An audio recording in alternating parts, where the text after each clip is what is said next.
I'm watching Drive right now. I thought about this. The Girl with the Dragon Tattoo video I did. I love that film. I love it more than Seven. I'm sorry to say, but I kind of think it's shit. The video I did, and I'm trying to like because I just like love movies, and I just want to talk about movies. Sometimes I want to talk about how much I love them. They're not film reviews or they're not analysis. Sometimes I use my brain, but I felt like I tried like different locations and sitting there and sitting there and there and there and there. But like cinematography, play with light like I'm doing now. But I'm just using my phone, man. I have no money. I'm broke as fuck. So the only thing I have is this fucking phone, which I got from my friend because I dropped the other phone in the fucking toilet. So, like, why try? I think. Oh fuck! When the sound is so shitty, and I'm not scripting anything. I'm just talking like now. So anyway, Drive. Drive is great. Is great. I just read the other day that Hugh Jackman, another fucking director, was involved. Oh fuck, involved with the script.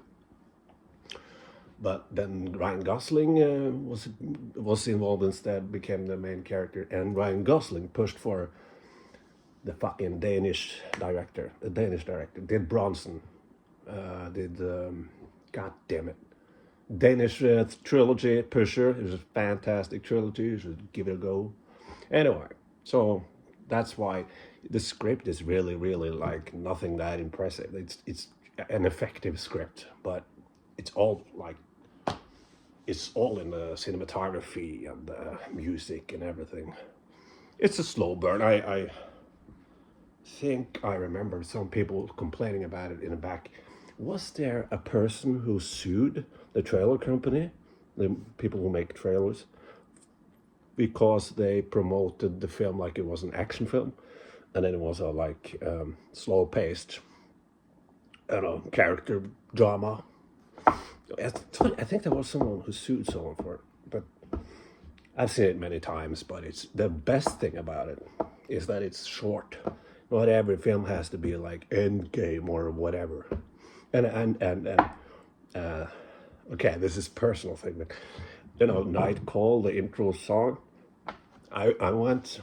Okay. This was 17th of May is Norway's Independence Day, so women have some sort of they have bunad, which is a very expensive thing, wardrobe.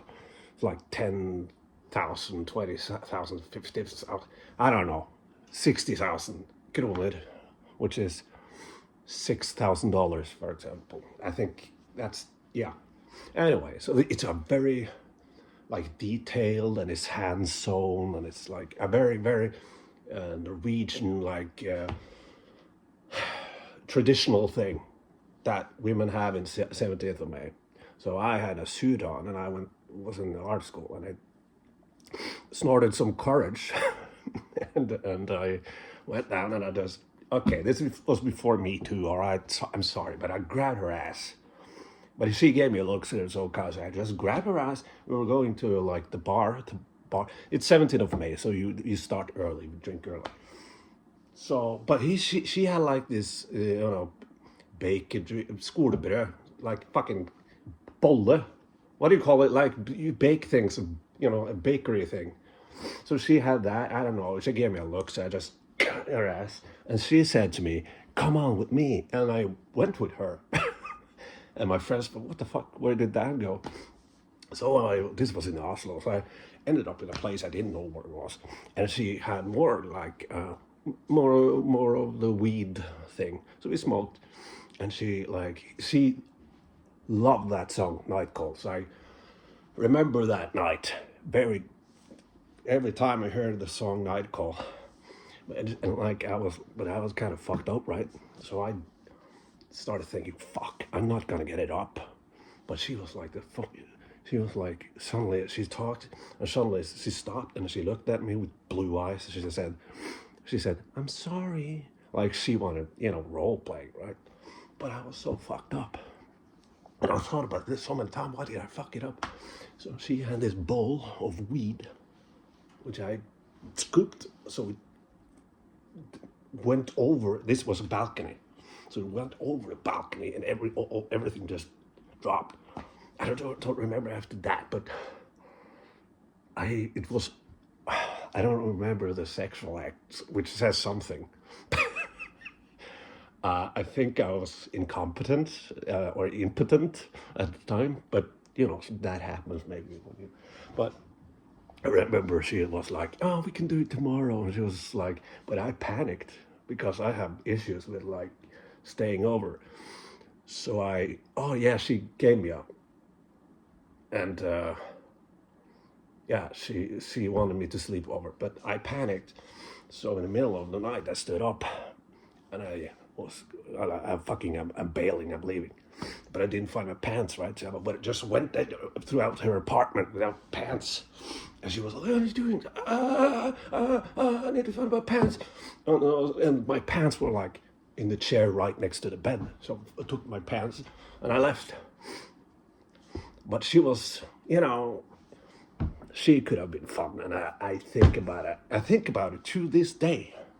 This was like 10 years ago. To this fucking day, man. No, 15 years ago. To this day, I think about it.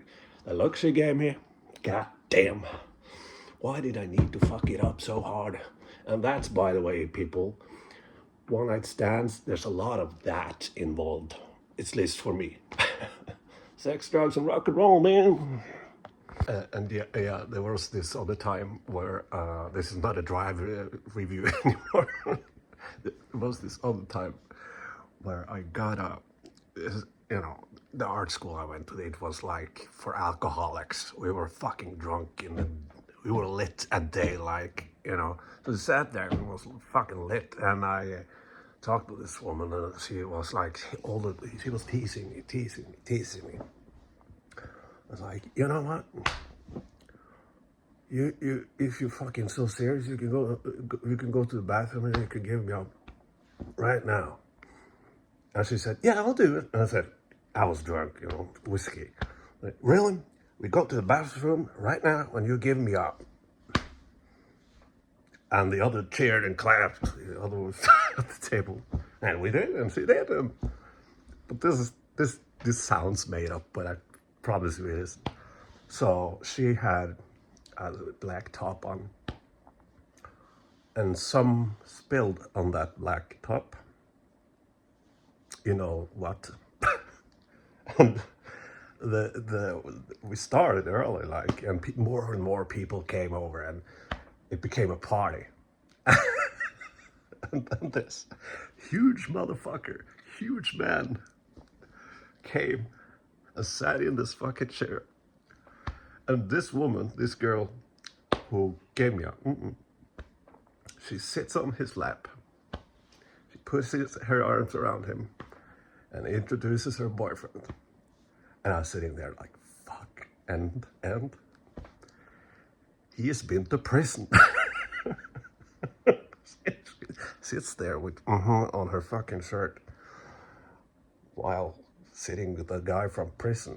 And I just looked this friend of mine in the eyes and like, fuck, I need to go. I need to leave. So we went and we smoked a joint, and that became a sort of a legend.